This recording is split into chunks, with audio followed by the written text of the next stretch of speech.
Mike, welcome to the virtual More Paine. What does that mean? Well, it's like the virtual DNC, except it's our show instead of a bunch of boring windbags sitting around talking about.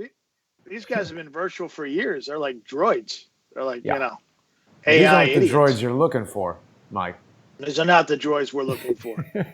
They're not the droids we're looking for. Unfortunately, they're the droids that we're stuck with. Yeah. But that's another thing, Those are the only ones you're going to get. What's happening? Well, I had a good conversation with Larry Nichols. I think people are pleased to see Larry kind of back in action, feeling better. He's still recovering. But, he was saying that they did this in part so that you would not see the ridiculously poor turnout of an in-person event. I guess the concept that all the DNC supporters are fearful of this virus when there's no riot going on, which that coupled with the fact that this is probably the most pathetic individual to ever run for president, they sort of figured there wasn't going to be a great turnout. Well, it's funny you say that. I talked to some people, some locals here, and the barbershop, and they, I went and got my hair cut. That's Intel Central, right? Oh, I love barbershops, man. Barbershops are like the go-to place. It's one of my favorite places of all time to go to whenever you're in a new town trying to poke around. And but I'm in my town, so I went in there, and they say that it's slowly coming back. People are slowly coming back getting their hair cut, but it's not Democrats. It's all Republicans that have come back. The Democrats are afraid. Yeah, the Democrats are afraid to get their hair cut because they're like, Dersh, his hair is going crazy. I'm like, why isn't this guy getting a haircut? Yeah, Dersh is going to look like Phil Spector in about another month. And he might have Phil's legal problems before it's over. Exactly. But might have to shoot him. Didn't Phil Spector shoot a woman? Wasn't that the thing? Didn't he kill like his wife or something? Something like that. Yeah. Oh, that does sound kind of similar to certain lawyers. He was going to court, and he's wearing different wigs like every day, and his lawyers are like, "Come on, dude, tone down the wig." He's wearing like afro, and his defense lawyer's like, "Dude, you're killing us. We can't defend you. The jury thinks you're completely insane." And then the next day he comes in with like a bad rug. He looks like Soupy Sales. And I didn't realize that was a wig. I just thought he was a nut job. No, man, I'm pretty sure that was a wig. So, because I was reading a couple books about it, and his lawyers were like, "Dude, you're killing us. We can't get you a fair trial with this wig."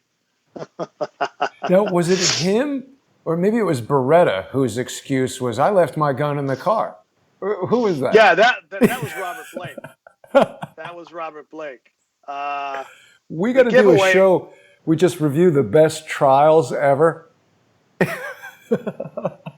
The giveaway at the crime scene is the guy with a parrot on his shoulder. Maybe that's pretty much a giveaway. What is going on there? He had a parrot on his macaw on his shoulder. Wow. But yeah. So, man, what the hell's going on? It's crazy. This DNC thing. I watched it last night. It looked like a bad episode of The Dating Game. You know what I mean? Bachelor number 1, Bachelor number 2, Bachelor number 3, and tonight all 3 bachelors are talking. Bill Clinton is talking. He's giving the keynote tonight, fresh off of his realization or release of. We had it on True Pundit. A lot of people had it, of him getting a massage from one of Epstein's alleged rape victims on the Lolita Express. After stepping off the Lolita Express, nothing happened. I'm sure it was just plutonic, right? Right, Jason? Well, what do you think about this story, Mike? I mean, because I saw this in the New York Post, and I am fully convinced that the New York Post and Rupert Murdoch, through all of his publications, has been carefully controlling the release of information to help Epstein and Maxwell. I mean, listen, at this point, we've had multiple women come forward with credible allegations of full-on rape by Bill Clinton, and nobody cared. So this is not going to move the needle in my book. I talked to a Fed this week, bro. It was like alarming. The guy said there have been thousands of victims. From Bill Thousands of Clinton? victims. Well, of Epstein, okay? Oh, And that they've wow. interviewed a lot of them, and it's never going to see the light of day. And Maxwell too. I mean, think about it. It does make kind of sense to me. You do the math. 30 years of this, and that's a lot of people. Yeah. It's a lot more than 100 or 60 women or whatever they've come up with interviewed. The FBI says they've interviewed way more than that. So where's the beef? I mean, Right. we'll talk about tonight on when we go to the subscriber only side of this, what's really going on behind the scenes with Barr and Durham and Patsy Clinesmith. Yeah. That's a good one, right? That was a good one. I wish I had time. I was going to go find a cowboy hat to wear it tonight Oh, on the that would have show. been good. Yeah.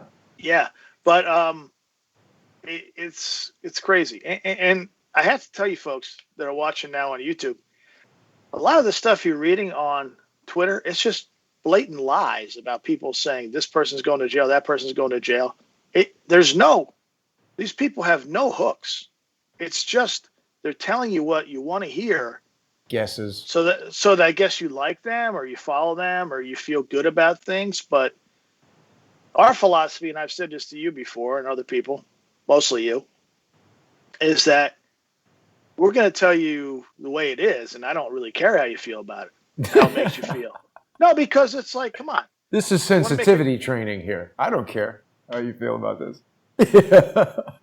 If you don't want the truth, then listen to liars and watch Fox and all these guys who lie to you on a daily basis, and they lay it on thick, right?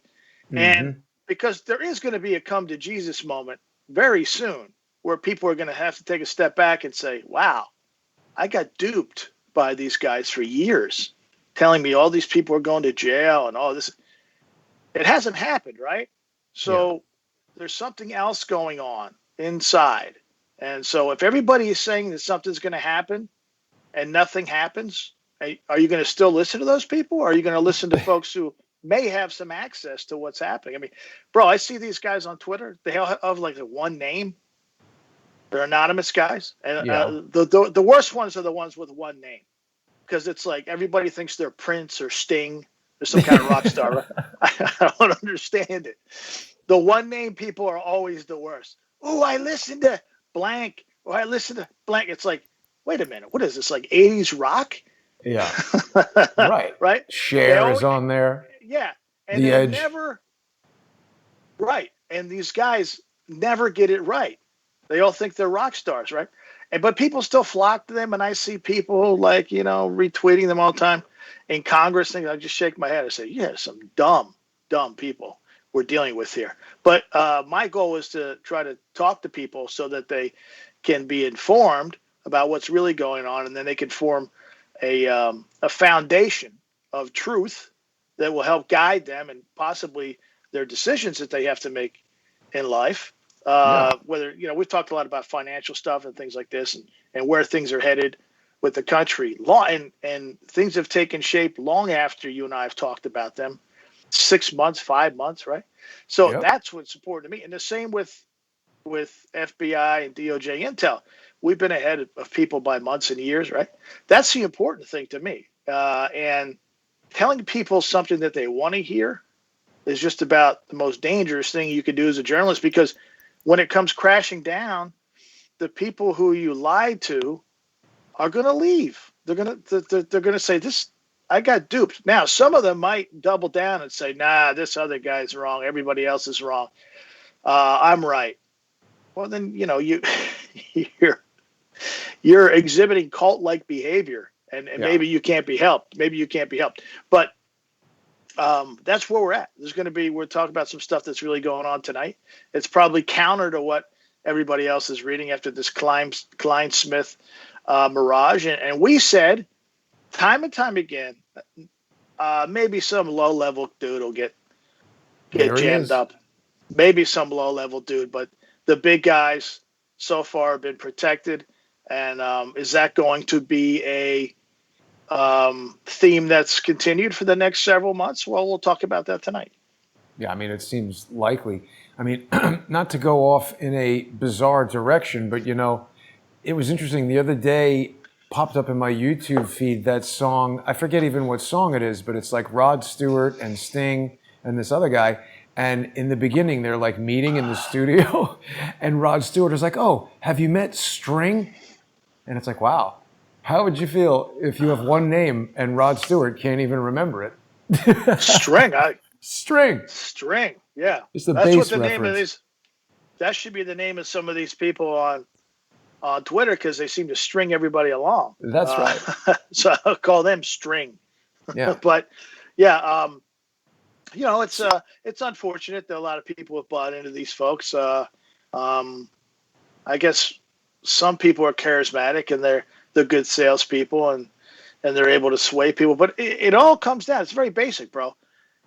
The truth is the truth, and it always does air its ugly head. So when it does, you have to take a step back and say, wow, I listened to all these other people and they steered me wrong. They didn't have the sources that they thought they had, number one. Number two, they didn't really know what they were talking about. And number three, did I support these people financially? You have to look at these things because all these people are like, hey, give me money. Hey, give me money. I know what I'm doing. Give me money. Give me money. I know what I'm doing. Give me money. And it's like, no, you don't quite know what you're doing because you've been wrong so many times. And it's frustrating that folks always move the goalposts. It's like, in this business, you're either right or you're wrong. It's very black and white. There's no like,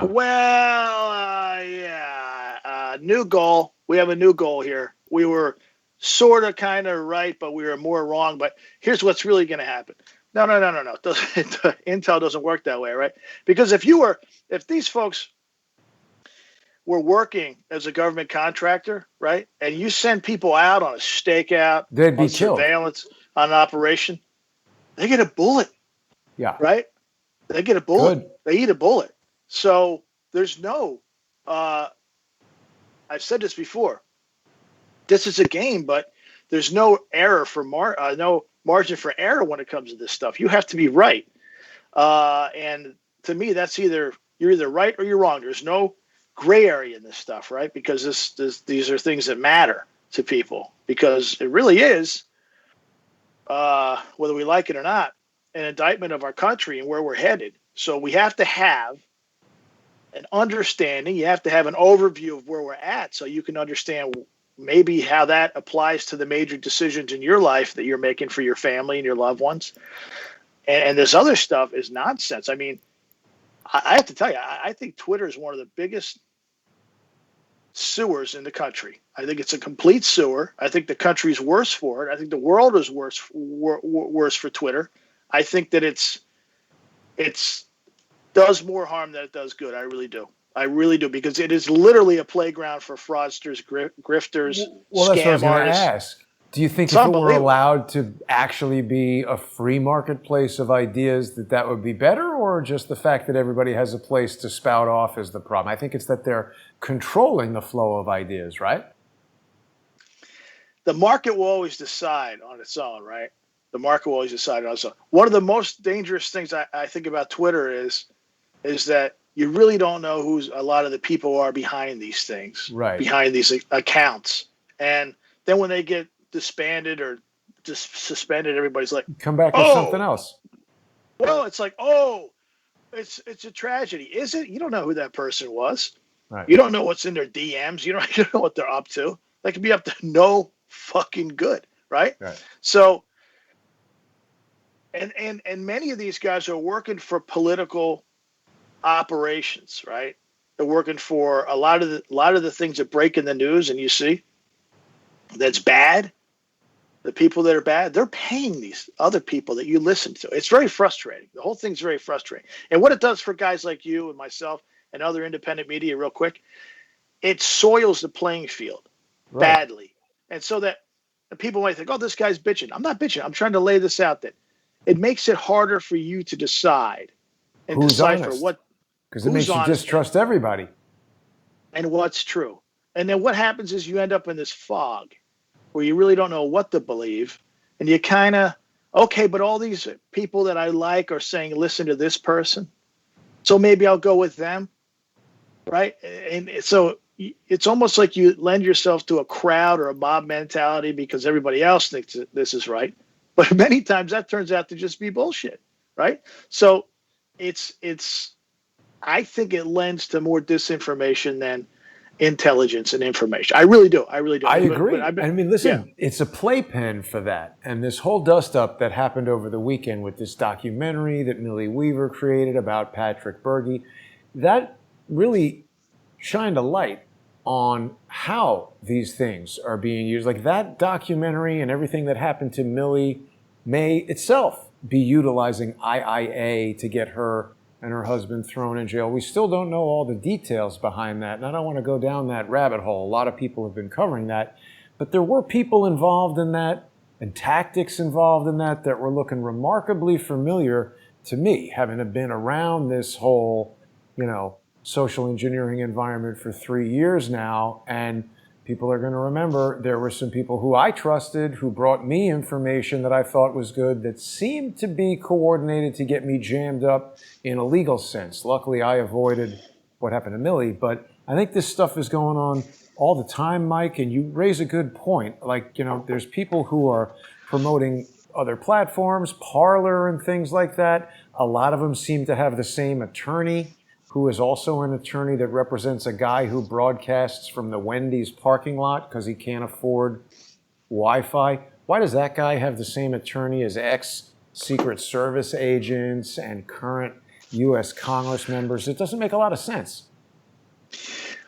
Well, I mean, all that stuff is valid, and it's you could branch out into so many different conversations about that. I think that I just go back to when I was a kid, man.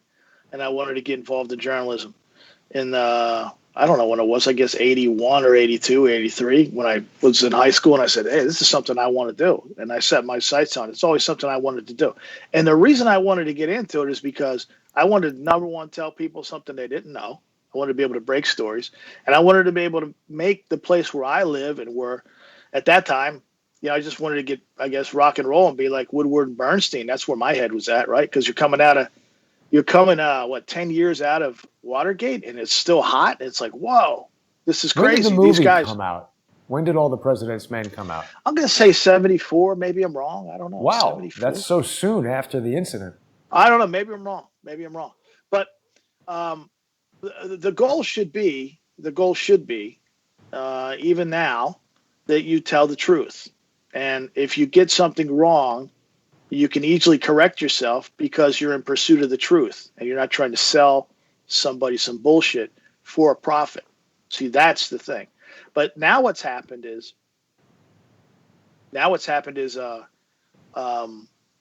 everybody has their own quote unquote brand, and people are selective about what they talk about, and they have information that they could break before other people based on access. I'm talking about people with direct access to the White House, the Hannitys, the people who have really good information, but they fucking hold on to it because they can't put it out because of their brand.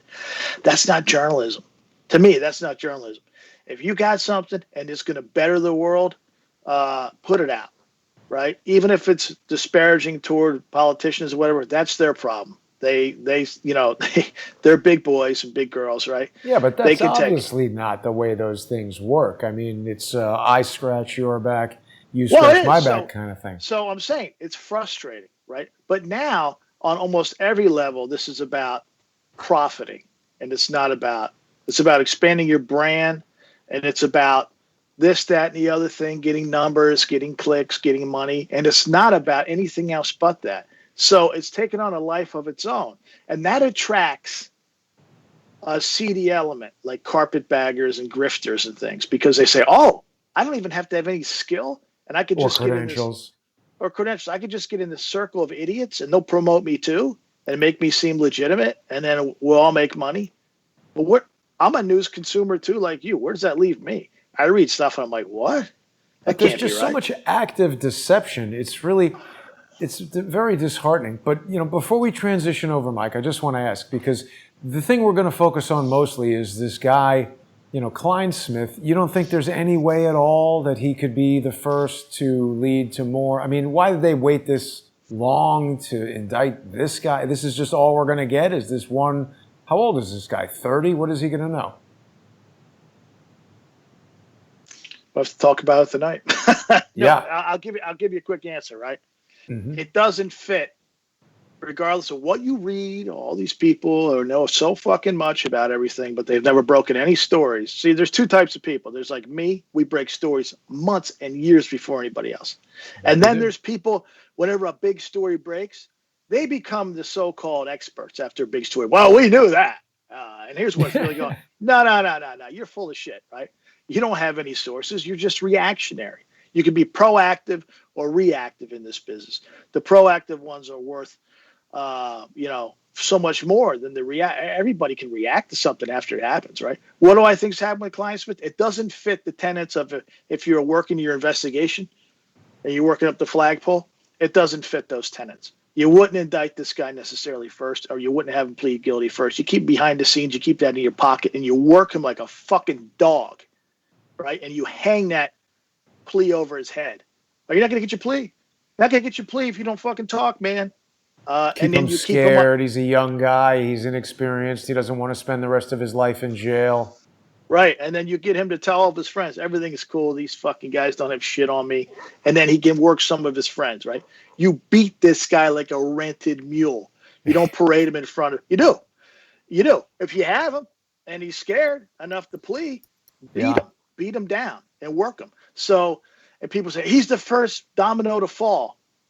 Well, that might be true, but there might be 3 or 4 dominoes next that never topple. So how are you going to get to the top of the chain? We're also out of time. The Domino's game is almost up. He's ordering Domino's pizza. What the hell are they doing? Well, you and I have talked about plenty of times. I gave timetables, definitive timetables on what was going to happen and when the clock would run out and what was being done to run the clock. Have I not done that? You have, and we're there. I mean, I don't have my we're William Barr shrugging picture ready, but it's there's a stable of photos of this guy, and they keep getting rerun because he doesn't seem to care. It's and the information that we developed this week is disturbing as usual on what really is happening, and it's tough to get information on what's happening because it's coming from different places. You got the faction in Connecticut, you got a faction in DC now.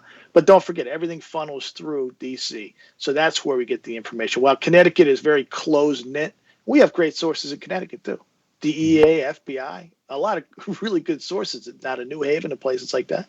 But anybody who tells you they're getting information directly from Durham is full of shit because that's a very tight-knit group. And we know the players, right, through these sources we have.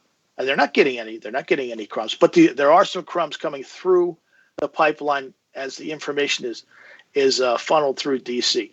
That's where we're getting some information from. And I'm looking forward to sharing it with you because I think it gives at least a different perspective that people can have to try to balance out what they're hearing other places. And we need that. You need a perspective. You need differing opinions, differing information. It can't just all be one-sided. And it's been all one-sided in the media. And it's been all bullshit. Yeah. It's been total bullshit. And they've made I'll just say this, and they've made a ton of money on it from the Fox Newses and all these smaller, oh my God. Rachel Maddow, all these people saying the same crap again and again. We're almost out of time here, Mike, on YouTube, but people are asking all kinds of questions. What's up with Carter Page, etc. We're going to get to that in the longer conversation that's going to begin in just about 5 minutes on subscribestar.com/TruePundit. Patreon.com/TruePundit, and Subscribestar and Patreon/Crowdsource the Truth. I want to remind people that they can also catch the Thomas Paine podcast that's coming out. Well, we got Paine in the morning every day that people can hear on the podcast. You can also sponsor Mike and the True Pundit crew on Subscribestar or Patreon, where you're going to get access to the commercial-free video version of Paine in the morning. So it's a good way to stay on top of the latest breaking news and also support the team at True Pundit. I mean, this news is not going to publish itself, Mike. We got to have a way to keep it coming. And I mean, all the things that you're saying about these people who are like, look, I think we've got a very transparent system here. We're putting out news to people. Our viewers are the ones who are sponsoring this show. It's the most direct kind of method I could think of. Rather than trying to sell people some VPN or some, dehydrated food or, Viagra or whatever it is. We don't have any of those kind of sponsors. The sponsors are the viewers. So I hope people will join us in just 5 minutes when we get into the meat of the program. And I'm looking forward to seeing you over there, Mike. Okay, my man. Good stuff. Appreciate it. See everybody in 5 minutes. Thanks for watching.